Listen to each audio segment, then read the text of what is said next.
Estados Unidos teme el resurgimiento de China, y es lo que estamos viendo hoy en día. Y Estados Unidos no tiene forma ni manera de parar el desarrollo tecnológico y económico. El Fondo Monetario y el Banco Mundial decían que para 2040 China pudiera ser la segunda economía del mundo. Resulta que lo es desde el 2019. Se adelantó cantidad de años. Ya los chinos han hecho proezas en tecnología aeroespacial que no lo han logrado Estados Unidos, como es aterrizar una nave en el lado oculto de la Luna, el lado que nunca vemos, la Tierra. Y el desarrollo tecnológico de China es tremendo, tremendo. En muchas áreas está muy por encima de los Estados Unidos, en vehículos eléctricos, por ejemplo. Ese es el gran temor de los Estados Unidos, el resurgimiento de China. El otro gran temor de Estados Unidos es que el dólar pierda su categoría de gran moneda hegemónica mundial.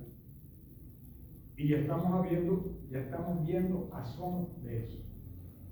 La gran esperanza del mundo para que eso ocurra, porque los europeos, por supuesto, rendidos a los Estados Unidos, ellos quieren que el dólar deje de ser la gran moneda hegemónica. No lo dicen como si lo dice el presidente Maduro, lo dice el presidente de Irán, lo dice el presidente de China, etc. Los europeos no pueden, no es porque no quieren, sino que no pueden decirlo. La gran esperanza del mundo es el grupo BRIC, el crecimiento del grupo BRIC. Y el grupo BRIC está pensando en su propia moneda, o por lo menos el comercio en las monedas locales, dejando al dólar de un lado. Para que ustedes sepan, cuando un chileno, acá, no ustedes, hace alguna transacción con un dólar, va a una casa de cambio, compra dólares o vende dólares, o va al banco y compra y vende dólares, etc. A Estados Unidos le queda sin trabajar 0.0062 centavos de dólar por esta transacción. ¿Quién paga ese 0.0062? La paga el ciudadano chileno que hace esa transacción. ¿Por qué? Porque el dólar, que en realidad no tiene ningún valor como tal, porque Estados Unidos, la deuda de Estados Unidos es muy superior a su propia economía. Y si la deuda de un país es superior al movimiento, a su PIB, esa moneda vale cero. Por lo tanto, Estados Unidos, cuando ha dominado el mundo después de la Segunda Guerra Mundial, cuando acabó con el patrón oro e impuso el dólar. Nos impuso todo el dólar. Entonces lo que hace, ese billete de 1, de 10, de 50, de 100 dólares que circula acá y en todo el mundo, ese es un alquiler de un billete. Si tú quieres transitar, porque encima de eso Estados Unidos le impuso al mundo el código SWIFT. El código SWIFT. Que no pase por allí, Estados Unidos no reconoce eso y entonces declaran transacciones ilegales, lavado de dinero, etc. Toda una trampa. Pero el segundo gran factor al que teme Estados Unidos es precisamente esa, a la pérdida del valor hegemónico del dólar. Hay un tercer gran factor al que temen los Estados Unidos, y es que países que no se alineen con los intereses de ellos cierren los pasos estratégicos por donde circula la mercancía, el petróleo y el gas. Por eso es que Estados Unidos tiene barcos, aviones, misiles, fragatas desplegados en el Mar Rojo, en el Mar Mediterráneo, en el Pacífico, etcétera, etcétera, cuidando esos pasos. Ahora, la historia ahora en este momento está demostrando de que de nada les sirve. Los yemeníes ya prácticamente controlan por ahí pasan los barcos que ellos autoricen que pasen. Ya más Estados Unidos que dice no pasan todos los barcos, no son los barcos que los yemeníes autoricen que pasen. Y el tercer gran temor de los Estados Unidos es la Unión Latinoamericana. Seguimos desunidos, seguimos aislándonos unos a otros. seguimos con la torpe visión o la torpe conducta de no creer de que la unidad, la integración regional sea una necesidad. Hay una pregunta que yo me hago. Estados Unidos o Canadá le pidieron a México unirse en el NAFTA, porque eso les beneficia económicamente, sobre todo a Canadá y Estados Unidos, no tanto a México, pero a México algo le convenía y se adquirió el NAFTA. La Unión Europea, que comenzó siendo la unidad alrededor del carbón y el mineral de hierro, se transformó después en la Comunidad Económica Europea y hoy es la Unión Europea. Entonces, ¿cómo es que si grandes países tienen necesidad de integrarse en lo político y en lo económico, cómo es posible que Latinoamérica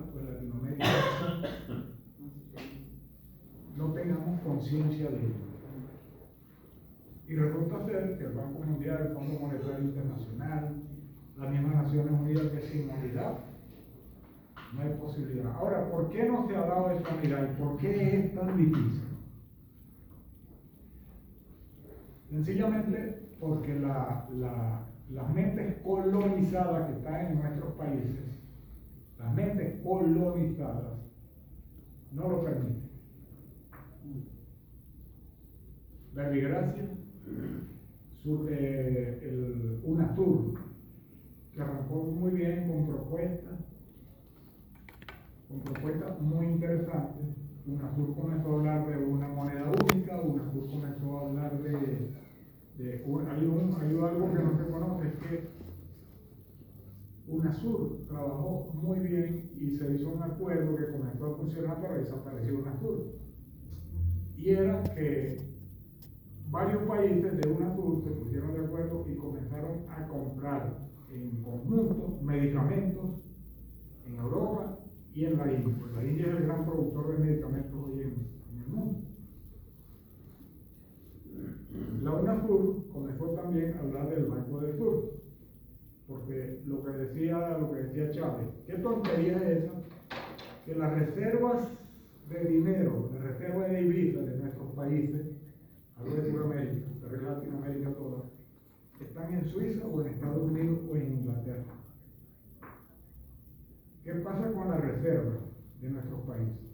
Pongan por caso, Chile tiene entonces 5.000, 10.000 millones de dólares depositados en un banco de Suiza. Son las reservas internacionales de ellos, o parte de sus reservas internacionales, porque parte están en los bancos centrales. Divisas, oro, etc. Entonces resulta ser que Chile necesita, o Venezuela necesita, un préstamo sobre su reserva. O sea, nos prestan nuestro dinero. Por ese préstamo que es nuestro dinero, nos cobran 12%. Pero el interés que esos países, esos bancos, esos países nos pagan a nosotros porque tener nuestro dinero, porque nuestro dinero es el 1 al 2%. Lo que se decía, ¿qué tontería es esa? Por eso se comenzó a hablar del Banco del Sur, atado a la estructura del UNASUR. Pero las mentes colonizadas en Latinoamérica, mentes colonizadas por migajas, acabaron con UNASUR.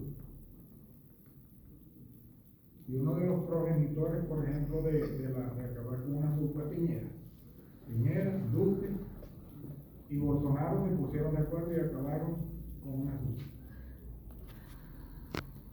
Acabaron con UNASUR.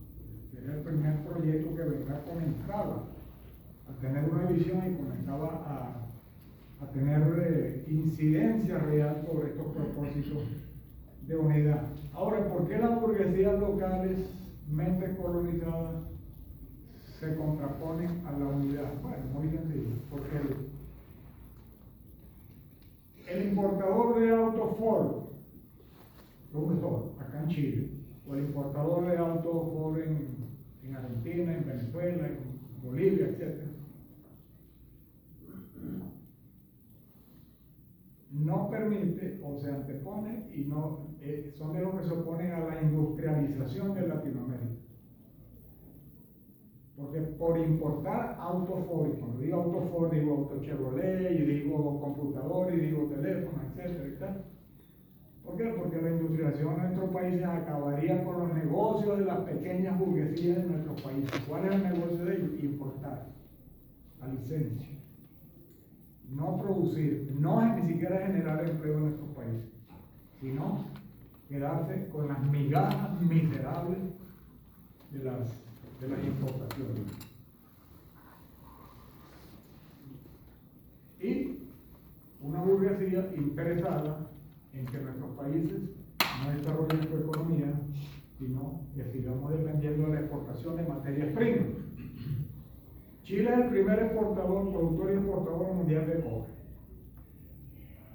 Y es curioso, ¿no? Si Chile es el primer exportador mundial de cobre, ¿por qué la bolsa que le pone el valor al cobre no está acá en Santiago o en Antofagasta? En Inglaterra. Voy a llamar. Chile es el primer país exportador de cobre, productor y exportador mundial de cobre. ¿Por qué diablos entonces el precio del cobre no lo ponen ustedes los chilenos? No.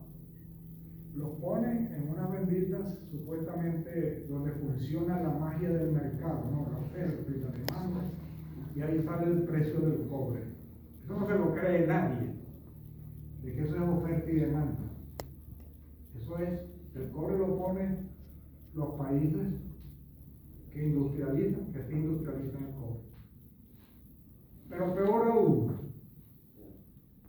Chile no le pone el precio del cobre, pero los productos que vienen desde el norte, que incluyen cobre, productos industrializados, ellos le ponen el precio también. O sea, los chilenos no le ponen precio al cobre que venden ni le ponen precio al cobre que compran. Imagínense la tragedia que eso significa a ustedes con el cobre, a Venezuela con el petróleo, a Argentina y a Uruguay con el ganado y con etcétera, pura materia prima. Pero es una tragedia. Ahora, ¿quiénes son los beneficiosos o los beneficiados, los agraciados de que esto funcione así? De que nosotros no le ponemos el precio ni a lo que compramos ni a lo que vendemos. Son las burguesías colonizadas locales. El mundo empresarial latinoamericano está lleno de gente mala. Esos son los mismos que administran los fondos de pensiones, esos son los mismos que son los dueños de la banca, que son los dueños de los retail, etc. Todo un negocio armado alrededor de los intereses del 1% de la población, que son los dueños del capital, dueños de la industria y dueños de las empresas. Así es que esta es la Dicho esto, entonces paso al último punto, la situación política en Venezuela. Claro, no